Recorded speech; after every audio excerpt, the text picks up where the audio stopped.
Hey, chemistry. It's Wednesday, April 15th.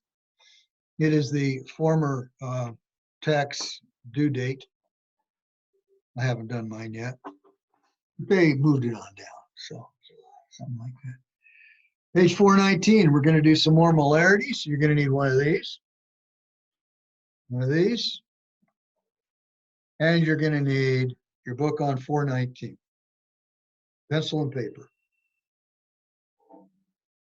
Okay, so we're going to show you how, if we were at school, that you would mix this. Now, you mixed yesterday a saltwater solution in a graduated cylinder. And that's one way you can do it. You can measure it with precision, but you can measure it with more precision if you use a volumetric flask, say volumetric flask.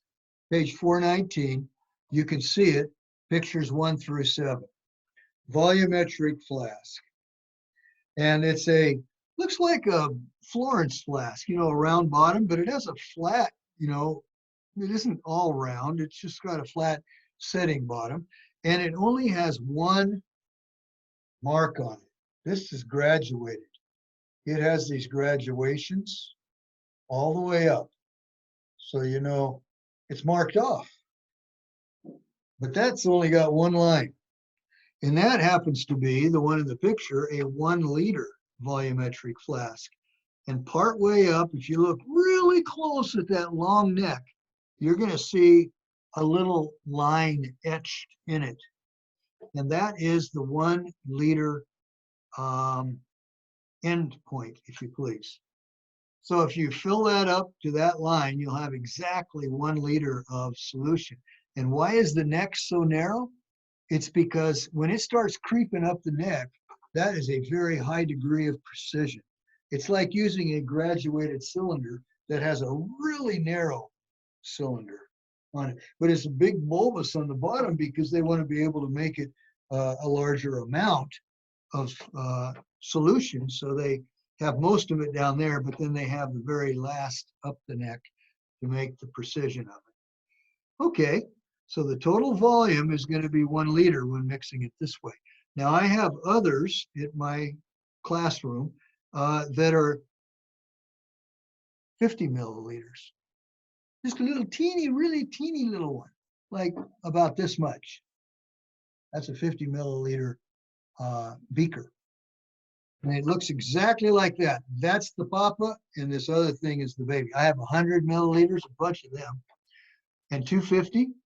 And a 500 and a 1 liter volumetric flask. I got a whole bunch of volumetric flasks. We normally do a lab with this so that you can learn how to use it.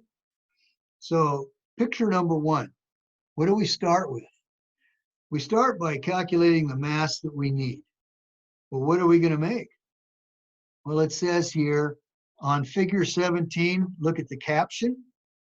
It says the preparation of a 0.5 molar solution of. Does anybody know what the name of that is? CuSO4 5.5H2O. CuSO4 raised dot 5H2O. What chemical is that? Is it a hydrate? Of course it is. We talked about that in the last section. And this is copper sulfate pentahydrate. Say that. Copper sulfate pentahydrate. Okay, now how do you calculate that? Well, first you add out copper from the periodic table. And I'm going to look and see if they gave it to us here. The mass of CuSO4 raised off 5H2O is 124.8. The way they get that is they add 63.5 for copper and 32 for sulfur and 64 for 4 oxygens at 16 apiece. And see, 5 times 2 is how many? 10 hydrogens at 1 apiece. And 5 oxygens at 16 apiece. 5 times 16 is what? 50, 30, it's about 80. And this thing here says if you add all those up, right there on page 419, picture 1, it says it'll add up to 124.8 because they called that 0.8, I think. All right. So they added them all together.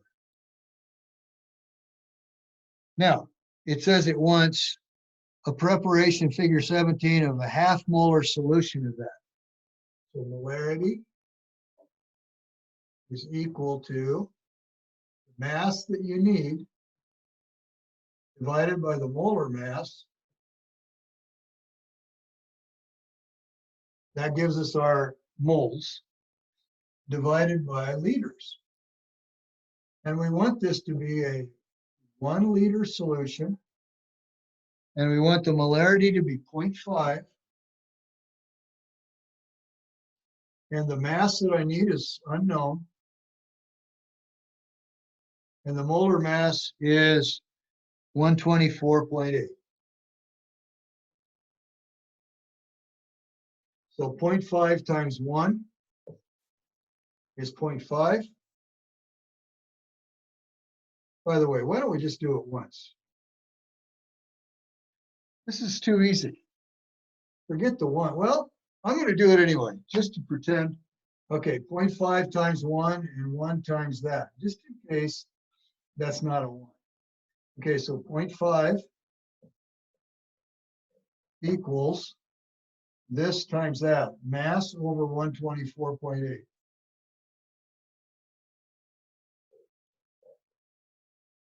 And then we're going to go ahead, mass times 1 is mass. And half of that is 62.4 grams. So we need to measure out 62.4 grams of this stuff.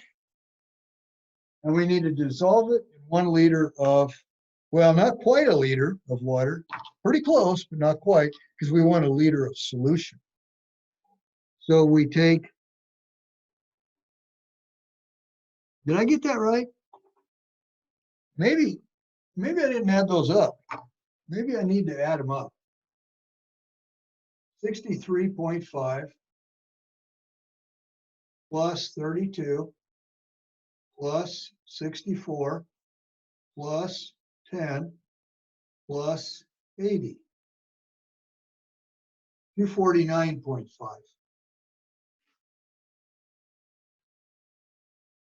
You know, 249.5 is twice that.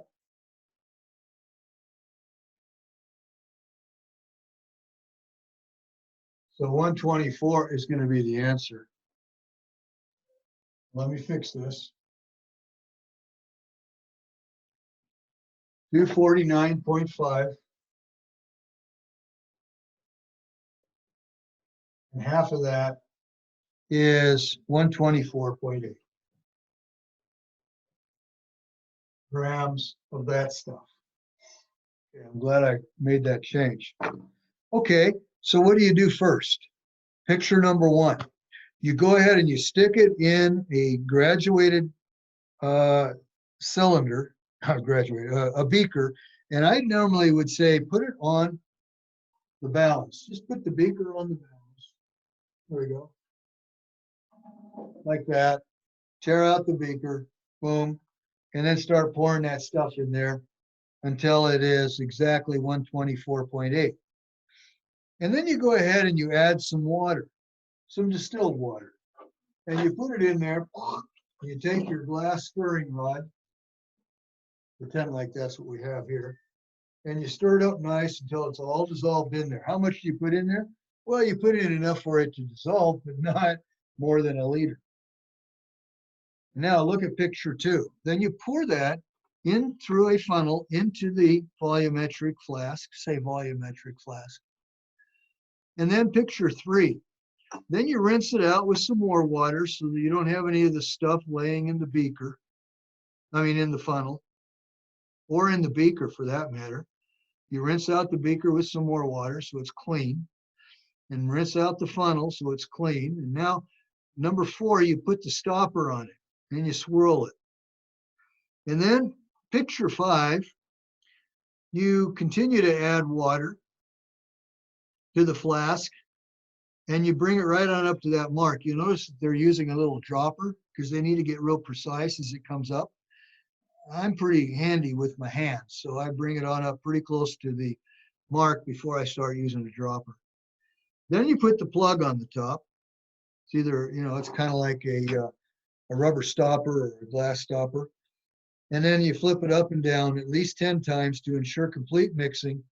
And then you go ahead and you tip it straight up, and it just seems like after you've tipped it over 10 times, just seems like there's a little bit more for another drop or two to bring it back up to the line.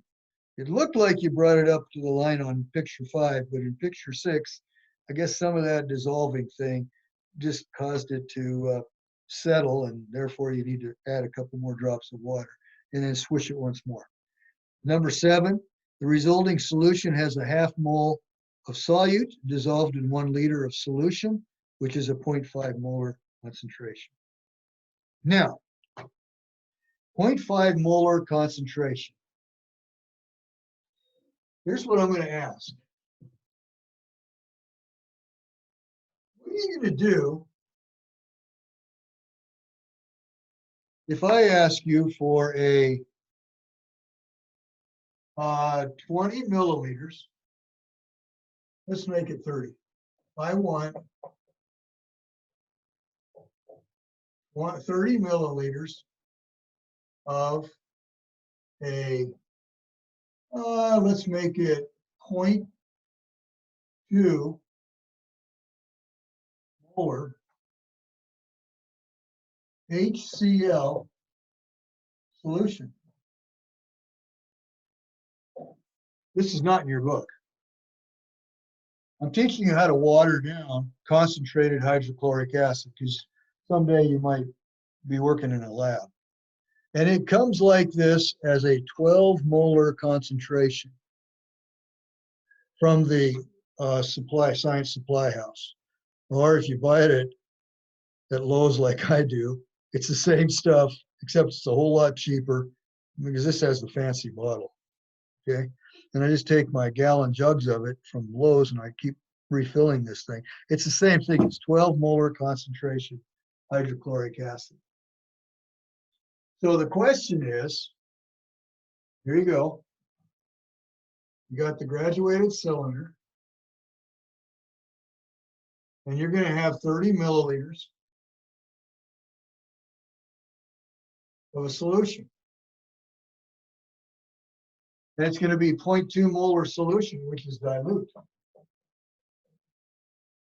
And the question is, how much concentrate?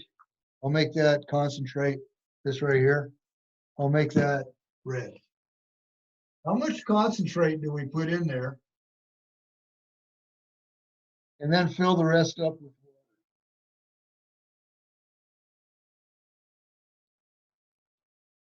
In order to get a 30 milliliters of a dilute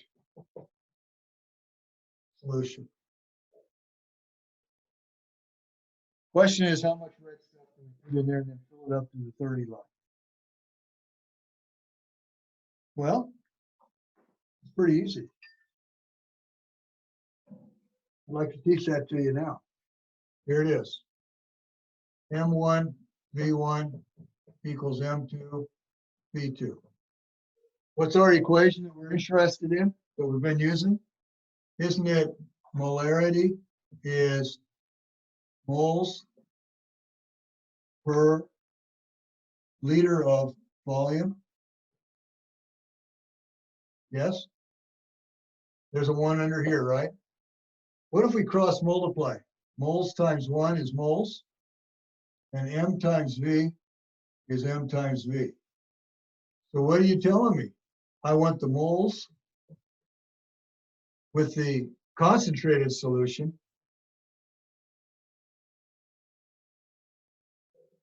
to equal the moles of the dilute solution. Here's how you do it. What did I say that this concentrate is? What molarity? 12?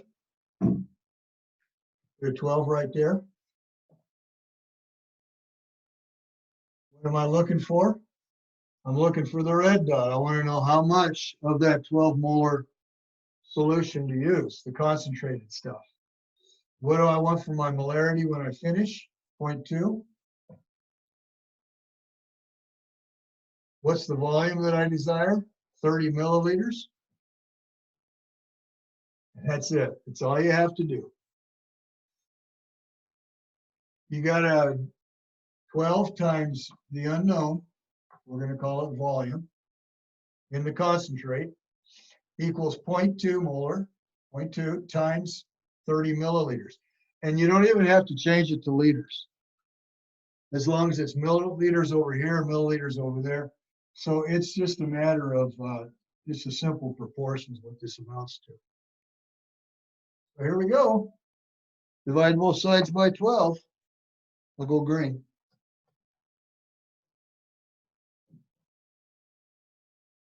So volume is equal to 0.2 times 30 divided by 12. 0.2 times 30 divided by 12 is 0.5. I need 0.5. Is this milliliters? And that's going to be milliliters.